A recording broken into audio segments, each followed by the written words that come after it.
महाराष्ट्र चुनाव और 132 नाला सोपारा विधानसभा सीट पे मैं हूं और आज यहां पूर्व नगर सेविका है प्रतिमा ताई पाटिल और उनसे बातचीत करेंगे हम। तो बने रहिए मेरे साथ और देखते रहिए न्यूज़ नॉक। नमस्ते मैडम। नमस्ते। क्या कहेंगे, अब चुनाव प्रचार का आज अंतिम दिन है, क्या लगता है अब भी माहौल आपके पक्ष में है या फिर दिखता है कि टफ है मामला? नहीं, पक्ष के साथ ही है माहौल। हमें कुछ भी मतलब ऐसा टेंशन नहीं है या फिर कुछ ऐसा नहीं लग रहा है कि अलग हो जाएगा ऐसा। क्यों, यहाँ जो जिस तरह से राज्य सरकार ने मतलब एक तरह से महिला लाडली योजना है, लाडली बहना योजना, लाडला भाव योजना और ऐसे कितने सारे योजना धराधर जब चुनाव का आचार संहिता लगे उससे पहले वो मतलब रिलीज़ कर दिए। क्या लगता है इस तरह से वो चुनावी योजनाएं था या फिर सच में ये धरातल पे भी लागू होगा? मुझे तो मेरे पॉइंट ऑफ व्यू से देखोगे तो मुझे तो ये लगता है कि ये चुनावी योजना ही है और वो लोगों को भी समझ में आता है। ये चुनाव के लिए योजना बनाई हुई है।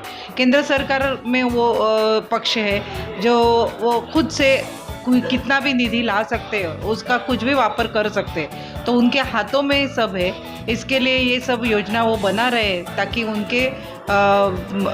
उनके पास में वोट ज़्यादा हो जाए। कहते हैं कि यहाँ उत्तर भारतीय जो मतदाता है वो बीजेपी के साथ। आपको क्या लगता है, लोकसभा चुनाव में तो वही हुआ, उत्तर भारतीय मतदाता एक मुश्त बीजेपी को वोट दे दिया।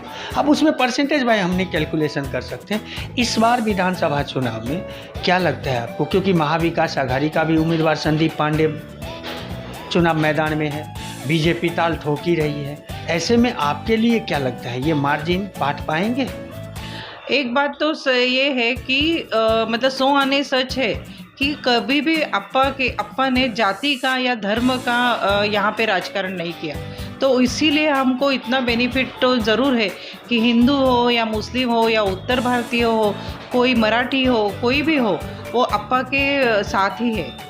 तो हाँ, तो उत्तर भारतीयों का मत जाने की तो कोई संभावना ही नहीं है। कल वसई विधानसभा सीट से जब राजनाथ सिंह प्रचार प्रसार करके गए तभी स्नेहा दुबे पंडित उन्होंने कहा, अप्पा ने उससे पहले कहा था मुस्लिम समाज को, जिसका हमारे पास में वीडियो है, कि कब्रिस्तान हम तुम्हें बना के देंगे, लेकिन वो बोलती है कि हमारे लाश पर से कब्रिस्तान बनेगा। तो क्या लगता है मुस्लिम कम्युनिटी इस बार बहुजन विकास आघाड़ी के साथ या महाविकास आघाड़ी के साथ जाएगी?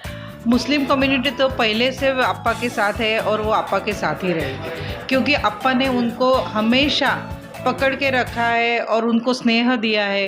कभी भी हम लोगों ने जाति धर्म का राजकारण तो किया नहीं है, तो इसलिए मुस्लिम वोट तो कभी दूसरे के पास जाने का कोई कारण ही नहीं है। नहीं, क्योंकि जिस तरह से लोकसभा का चुनाव हुआ तो मुस्लिम कम्युनिटी और क्रिश्चियन कम्युनिटी खुलेआम वोट महाविकास आघाड़ी को दिया था, जिसको लेकर के उलेमा ने फिर अभी रिसेंटली रिलीज़ किया है कि हम वसई विधानसभा, बोईसर विधानसभा और नाला सोपारा सीट पर बहुजन विकास आघाड़ी को साथ देंगे। तो क्या लगता है, मुस्लिम समाज के बड़े नेता कहते हो, लेकिन मुस्लिम समाज क्या बहुजन विकास आघाड़ी को वोट देगा?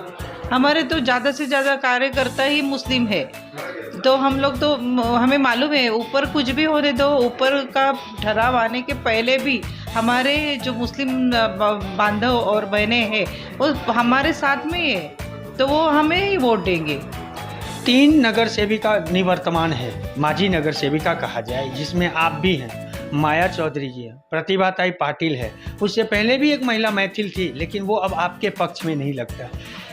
आप लोग जिस क्षेत्र का प्रतिनिधित्व करते हैं यहाँ पे गरीब लोग ज़्यादा रहते हैं, आपको भी पता है, और ज़्यादा प्रवासी है। सरकारी स्कूल यहाँ उच्च स्तर की नहीं है।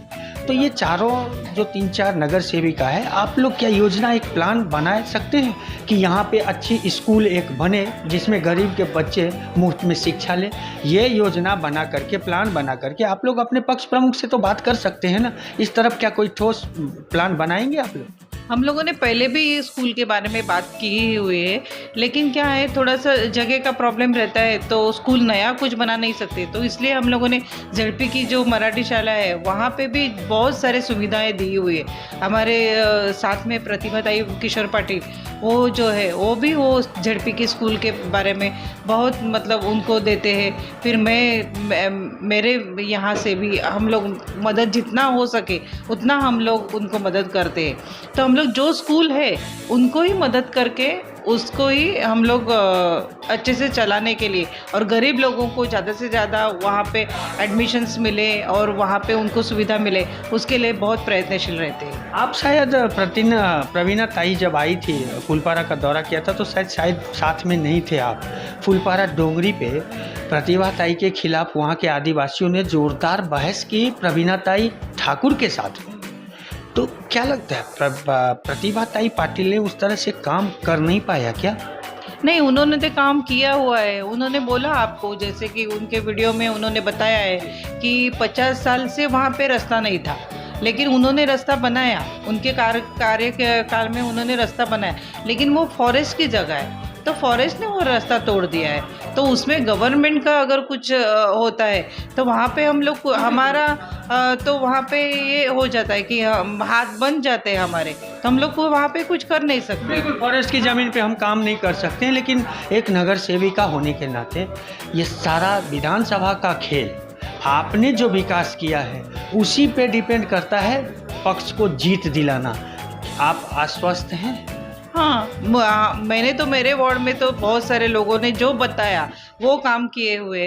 उनको कोई दाखिले के लिए भी मैंने कभी उनको मतलब अटकाया नहीं है, और जो उन्होंने मुझे सिर्फ फ़ोन पे भी बात की हुई है और फ़ोन पे भी कुछ मांगा है तो मैंने उनको पूरा किया हुआ है। मतलब मेरे यहाँ से तो मैं संतुष्ट हूँ कि, और मुझे पूरा यकीन है कि मैंने मेरे यहाँ से पूरा काम किया हुआ है और मैं पूरी संतुष्ट हूँ। Thank you. मैंने जो काम किया है उसके बदौलत मैं कह सकती हूँ कि पूरी तरह से संतुष्ट हूँ। ये थे प्रतिमा सचिन पाटिल जी, और साफ साफ आपने सुना ही कि किस तरह से उन्होंने हमारे सवालों का जवाब दिया। बस महाराष्ट्र चुनाव का अब तो मतदान होगा और फिर निर्णय आएगा, तब पता चलेगा कि कितने आश्वस्त प्रतिमा ताई थे और कितने नहीं थे। बस इसी तरह की खबरों के लिए न्यूज़ नॉक को लाइक करें।